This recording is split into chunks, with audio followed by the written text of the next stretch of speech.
नमस्कार। चतुर्भुज अध्याय 8 भाग 5। इस अध्याय में हम महत्वपूर्ण प्रश्न करते हैं।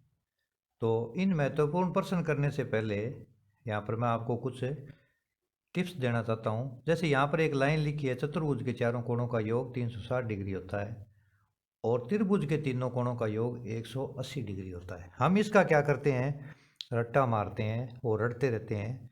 इसकी एक आसान सी सीखने की विद्या है। अगर आप घर पर थोड़ा सा प्रयास कर लें, कोई 3 बिंदु लेकर के ऐसे इनको मिला करके ये आपके त्रिभुज की रचना हो जाएगी और आप इनके अंदर वाले कोण है वो नाप करके योग कर लें। आप एक बार प्रैक्टिस कर लें भिन्न भिन्न प्रकार के त्रिभुज बना करके।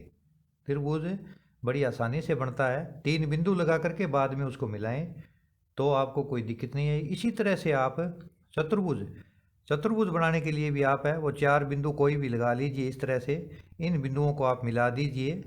जैसे ए बिंदु है, ये बी है, ये सी है और ये डी है। इन बिंदुओं को मिलाएंगे तो आपको एक चतुर्भुज प्राप्त हो जाएगा। आप भिन्न भिन्न प्रकार के अलग अलग आकार के आकृतियों के दूर दूर बिंदु लीजिए। जितनी आपकी डी रखी जा सके रफ कॉपी के ऊपर दूर दूर बिंदु लेकर के जो 4 कोण बनते हैं इन चारों कोणों को नापिए और इनका योग करिए तो आप किसी भी प्रकार का त्रिभुज बनाएंगे, त्रिभुज के तीनों कोणों का योग 180 डिग्री होगा। और किसी भी प्रकार का आप चतुर्भुज बनाएंगे तो चारों कोणों का योग 360 डिग्री ही होगा। एक तो है इसका ये याद करने का तरीका। दूसरा इसका सिंपल और आसान तरीका मैं आपको बताता हूँ कि हमने आयत और वर्ग की परिभाषा रट रखी है कि आयत में आमने सामने की भुजा बराबर और प्रत्येक कोण 90 डिग्री का होता है।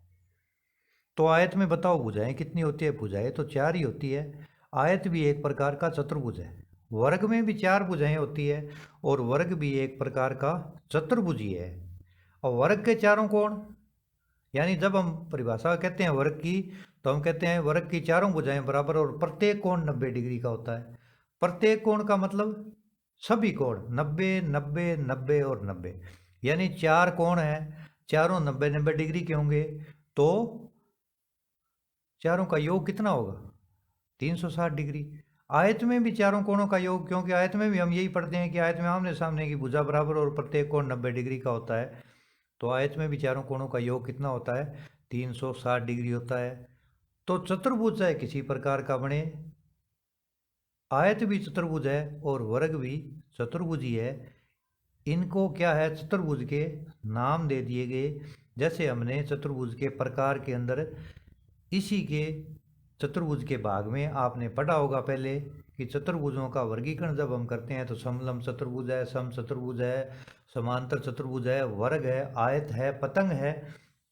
तो इनके बारे में हमने अध्ययन किया था। तो यहाँ पर हमें रटने की आवश्यकता नहीं है कि हम हरदम रट्टा मारें कि चतुर्भुज के चारों कोणों का योग 360 डिग्री होता है, 360 डिग्री होता है। ये रटने की जरूरत नहीं है। हम केवल आयत और वर्ग पे ध्यान दे लें तो 90 90 के कोण है तो 9 चौके 36, 360 डिग्री इनका योग हो जाए। इसी तरह से त्रिभुज के लिए भी हमें रटने की आवश्यकता नहीं है।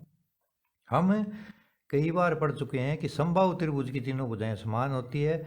तो जिस त्रिभुज की तीनों भुजाएं समान होती है उस त्रिभुज के तीनों कोण भी समान होते हैं। तो समबाहु त्रिभुज का प्रत्येक कोण भी हमने रट रखा है 60 डिग्री का होता है। तो त्रिभुज में कोण कितने होते हैं? 3। 60 + 60 + 60 बराबर कितने हो गए? 180 डिग्री। तो हम यहाँ से भी इनको है वो याद करने की जो शॉर्ट ट्रिक है वो हम ले सकते हैं। बार बार हमें रटने की आवश्यकता नहीं है। और अच्छा यही है कि हम भिन्न भिन्न प्रकार के त्रिभुज बना करके देखें, उनके तीनों कोण नापें, उनका योग करें, 180 डिग्री ही आएगा अगर हमने सही कोण नापे हैं तो। और इसी तरह से हम भिन्न भिन्न प्रकार के चतुर्भुज बना करके उनके कोण नापें तो उनका योग भी चारों कोणों का 360 डिग्री ही आएगा। यहाँ पर हमें रटने की बिल्कुल आवश्यकता नहीं है। अब हम क्या करते हैं, इससे संबंधित कुछ क्वेश्चन हल करते हैं। अब जैसे मैं इस क्वेश्चन पे आता हूँ एग्जाम्पल नंबर 1 पर। एक चतुर्भुज के कोण 3:5:9:13 के अनुपात में है तो चतुर्भुज के सभी कोण ज्ञात करो। यहाँ पर कोण है वो अनुपात में दे दिए, 4 अनुपात दे दिए। चतुर्भुज में 4 ही कोण होते हैं ये हमें पता है। तो इसका करने का तरीका बहुत ही सिंपल है। इन सब के साथ में x लगा लीजिए। 3x, 5x, 9x और 13x। अब हम हल कैसे करेंगे, थोड़ा हमें लिखने का और सवाल की शुरुआत करने का तरीका भी हमें आना चाहिए। तो हम यहाँ पर लिखना स्टार्ट करेंगे। वो कैसे लिखेंगे, हम ये लिखेंगे, माना चतुर्भुज के चारों कोण 3x, 5x, 9x तथा 13x हैं। यानी जो हमें अनुपात दिए हुए थे उसके क्या करेंगे, हम साथ में x लगा लेंगे। अब ये नीचे लाइन लिखेंगे, चूंकि चतुर्भुज के चारों कोणों का योग 360 डिग्री होता है, जो कि हमें पता है, वो मैंने आपको इसमें बड़ी अच्छी तरह से क्लियर भी कर दिया। तो चारों कोण कौन कौन से थे, 3x, 5x, 9x और 13x। हम इनको क्या करेंगे, जोड़ का निशान लगा करके जोड़ देंगे और बराबर लिख देंगे 360 डिग्री। तो ये हमारे कितने हो जाएंगे, 5 और 3 8, 8 और 9 17, 17 और 13 30। क्योंकि ये समान पद हैं। बीजगणित में हम ये पढ़ चुके हैं कि समान पद और असमान पद कौन से होते हैं। इसमें आपसे मैं बार बार ये कह रहा हूँ कि बीजगणित के जितने भी भाग हैं वो कृपया आप बड़े ध्यान से एक से लेकर के अंत तक सभी भाग देखें, ताकि आपका बीजगणित का जो बेसिक फंडा है या बेसिक कंसेप्ट है वो आपका क्लियर हो जाएगा। अब 30x बराबर होगी 360, तो x बराबर गुणा वाली चीज़ समीकरण में क्या है, बटे में जाती है। तो ये 30 बटे में आ गया। यहाँ पर क्या करेंगे, हम एक जीरो से एक जीरो काट देंगे और 12 आती है 36। दिमाग में मन में भाग देना, 36 के ऊपर 3 का भाग देना है। 3 एकम 3, 3 के नीचे 3 लिखा और 6 उतारा, 3 दूनी 6, 12 डिग्री। अब जो हमें ये 12 डिग्री मान हमारा प्राप्त हुआ है, इसको हम क्या करेंगे, जो भी हमने कोण माने थे, हमने प्रथम कोण क्या माना था, 3x, तो बराबर 3 गुणा 12, क्योंकि हमने x का मान 12 निकाला है, तो 12 तिये 36 डिग्री। द्वितीय कोण हमने 5x माना था, तो 5x गुणा 12 बराबर 12 पंचो 60 डिग्री। तीसरा कोण हमने 9x माना था, तो 9 गुणा 12, यहाँ सब में 12 12 लिखे जाएंगे क्योंकि x का मान 12 निकला है, तो 12 नी में 108। और चौथा कोण हमने 13x माना था, तो 13 गुणा 12, 13 को 12 से गुणा करेंगे, 12 तिया 36 का छिक्का आंसर 3, 12 एकम 12 और 3 15, 156 डिग्री। अब चाहो तो आप इनकी जांच भी कर सकते हो, 36 डिग्री, 60 डिग्री, 108 और 156 ये हमने निकाले हैं। इनका जोड़ कर दो, 8 से 14 और 6 20। वैदिक विधि से भी कर सकते हो, 8 6 14, यहाँ लगा दो, बच गए 4, 4 और 6 10, 10 यहाँ लग गया, क्या बच गई 0, वो लगा दी। फिर 6 और 3 9, 9 और 1 10, 10 यहाँ लगा दिया, कुछ नहीं बचा, ठीक है। फिर ये कितना है 6, 6 का 6 यहाँ लिख दो, और ये कितने हो गए 2 और 1 3। ये वैदिक गणित से हम जोड़ करेंगे तो हमें आंसर लेने की भी आवश्यकता नहीं पड़ेगी। इसलिए वैदिक गणित के भाग भी है, जितने भी हैं आप एक से लेकर के सभी बारी बारी से देखें। इसी तरह से इसके अंदर हमने त्रिभुज वाले में भी अनुपात का सवाल है वो हल किया था। त्रिभुज के भी अगर अनुपात में दिए हुए हों तो हम क्या करेंगे, यहाँ पर 4 दिए हुए हैं चतुर्भुज में, और त्रिभुज में हमें केवल 3 ही मिलेंगे, 3 अनुपात मिलेंगे यहाँ पर दिए हुए, तो उनको भी क्या करेंगे x मान करके और तीनों का योग करके उसमें बराबर 180 डिग्री करेंगे। यहाँ पर हमने क्या किया है, 360 डिग्री किया है। अगर त्रिभुज का यही सवाल ऐसे ही अनुपात में पूछे तो हम उसका 180 डिग्री करके फिर एक मान निकल जाएगा, वो मान इनके अंदर रख देंगे। त्रिभुज में 3 ही अनुपात मिलेंगे, चतुर्भुज में 4 है। इसके बाद में नेक्स्ट क्वेश्चन हम और लेते हैं। छोटे छोटे क्वेश्चन है, इनके ऊपर आपको ध्यान दें, बेसिक जानकारियां मिलेगी। क्या कोण 110 डिग्री, 80 डिग्री, 70 डिग्री और 95 डिग्री किसी चतुर्भुज के कोण हो सकते हैं, क्यों और क्यों नहीं। तो हम यहाँ पर क्या करेंगे, चारों कोणों का योग करो, 110 प्लस 80 प्लस 70 प्लस 95। जब मैं इनका योग करता हूँ तो ये योग मेरा 355 डिग्री ही बैठता है। इनका योग आप चाहो तो अलग से रफ कॉपी में करके भी देख सकते हो, यहाँ समय बचाने के लिए मैंने वो योग लिख दिया है 355 डिग्री। तो ये संभव नहीं है, चतुर्भुज के कोण नहीं हो सकते। क्यों नहीं हो सकते, क्योंकि कोणों का योग 360 डिग्री होना चाहिए। इसमें 5 डिग्री की कमी है, वो पता नहीं कौन से कोण में है। इसलिए ये जो कोण है ये चतुर्भुज के चारों कोण नहीं हो सकते या कोण नहीं हो सकते। अगर जैसे मैं इसको 100 डिग्री कर देता हूँ तो ये चतुर्भुज के चारों कोण हो सकते हैं, वरना संभव नहीं है। किसी न किसी कोण में 5 डिग्री की कमी है। तो चतुर्भुज के चारों कोण होने के लिए चारों कोणों का योग 360 डिग्री होना ही चाहिए। अब लेते हैं हम एग्जाम्पल, एक अन्य और एग्जाम्पल लेते हैं। यहाँ पर एक चतुर्भुज का एक कोण 108 डिग्री तथा अन्य तीनों कोण बराबर है। तीनों बराबर कोणों में प्रत्येक का मान ज्ञात करो। एक तो यहाँ पर दे दिया 108 डिग्री, और बाकी ये कह रहा है कि जो बचे हुए तीनों कोण है ना वो बराबर हैं। तो वो बराबर कितने कितने डिग्री के होंगे उसको ज्ञात करें। तो एक तो अपना है देसी फार्मूला, अगर न्यू टाइप में पूछे तो हम क्या करेंगे, 360 में से 180 घटा करके और उसके 3 बराबर के हिस्से कर दो, तो प्रत्येक का मान हमें मिल जाएगा। ठीक है। जैसे मैं सिंपली पूछ लेता हूं कि एक चतुर्भुज का एक कोण 60 डिग्री हो तो बाकी कितने कितने के होंगे, और वो समान है तो बाकी तीनों 100 डिग्री के हो जाएंगे। क्योंकि तीनों समान है तो वो 300 हो गए, 60 का हमें दिया हुआ, यहाँ पर 108 का दिया हुआ है। अब सवाल करने का तरीका भी हमें थोड़ा सा याद करना है कि कैसे सवाल का तरीका, सवाल तरीके से किया जाता है, उसको याद रखने का तरीका क्या है। तो जो प्रत्येक कोण का मान ज्ञात करो, हम क्या करेंगे, मानना तीनों बराबर कोणों के मान x डिग्री हैं। यही पूछ रहा है, ये तीनों बराबर कोणों में प्रत्येक का मान ज्ञात करो या प्रत्येक को ज्ञात करो। तो यहाँ पर क्या करेंगे, हमें मान लेंगे कि वो x है। अब चतुर्भुज में 4 कोण होते हैं, एक कोण हमें 180 डिग्री दिया हुआ है, plus x plus x plus x। ये 3 कोण यानी ये चारों जुड़ गए, 3 समान कोण जुड़ गए बराबर 360 डिग्री, क्योंकि चतुर्भुज के चारों कोणों का योग 360 डिग्री होता है। एक x और एक x, ये हो गया 3x प्लस 180 बराबर 360 डिग्री। समीकरण के नियम से ये 180 इस तरफ पड़ा है, इसको इस तरफ लाऊंगा मैं बराबर के, तो ये निशान बदल जाएगा, यानी इधर ये प्लस का था इधर आकर के माइनस का हो गया। तो 3x बराबर 100 कितना होगा, ये हम घटा देंगे 80 डिग्री। यहाँ पर क्या है, ये थोड़ा सही कर लें इसको, ये 180 डिग्री है, यहाँ पर थोड़ा लिखने में मिस्टेक हो गई है। इस कोण का मान कितना है, 180 डिग्री। ठीक है। अब ये 3 बटे में चला जाएगा, 180 को मैं 3 से काटूंगा तो यहाँ पर 60 डिग्री, यानी 60 दिए कितने होते हैं, 180 डिग्री। अतः प्रत्येक कोण का मान कितना हो गया, 60 डिग्री।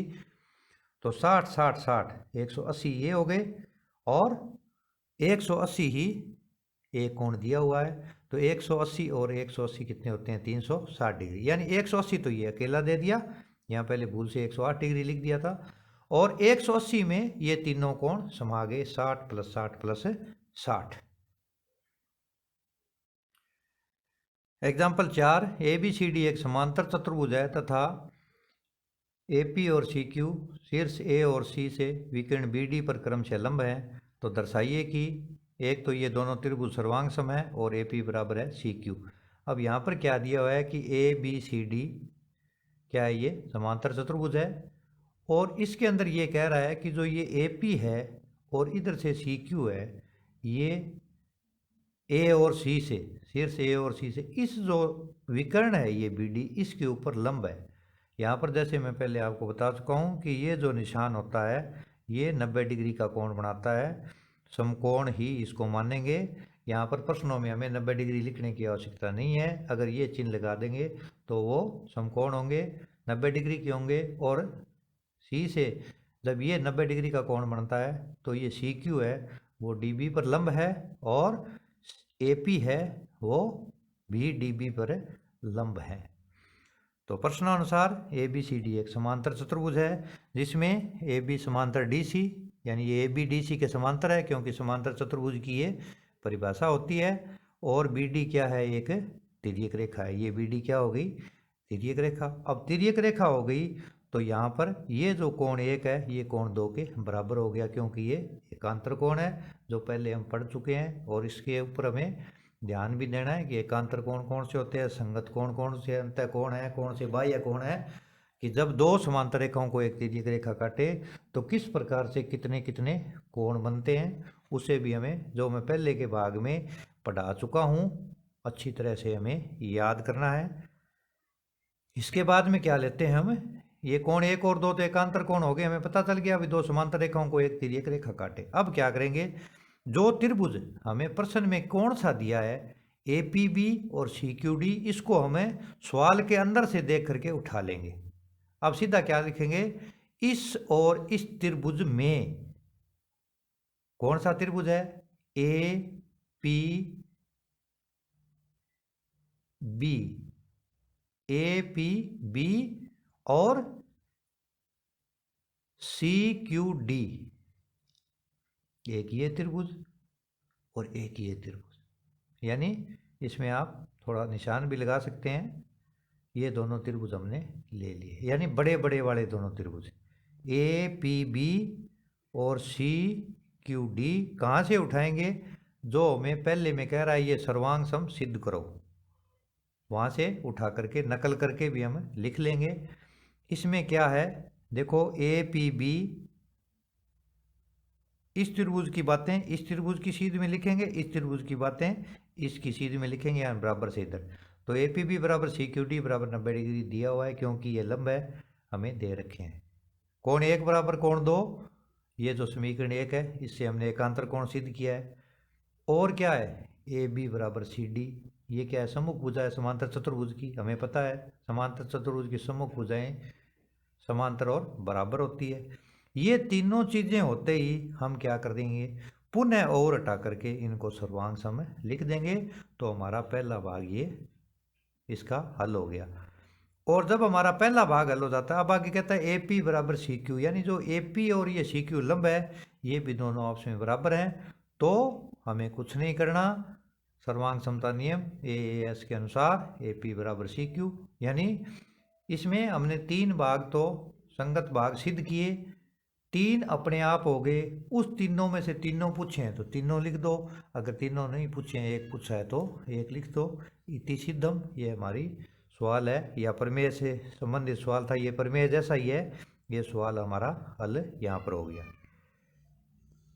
इसके बाद में अपने एक एग्जाम्पल और लेते हैं कि क्या किसी त्रिभुज के सभी कोण न्यून कोण हो सकते हैं, चतुर्भुज के, सॉरी टू से त्रिभुज नहीं, चतुर्भुज के सभी कोण न्यून कोण हो सकते हैं। अब भाई न्यून कोण क्या होता है, न्यून कोण होता है 90 डिग्री से कम। अब जैसे आयत भी एक चतुर्भुज है, अब आयत में प्रत्येक कोण कितना होता है, 90-90 का। अगर 90-90 नहीं होंगे तो 360 डिग्री योग नहीं होगा। तो क्या आयत में कोई कोण है वो न्यून कोण हो सकता है?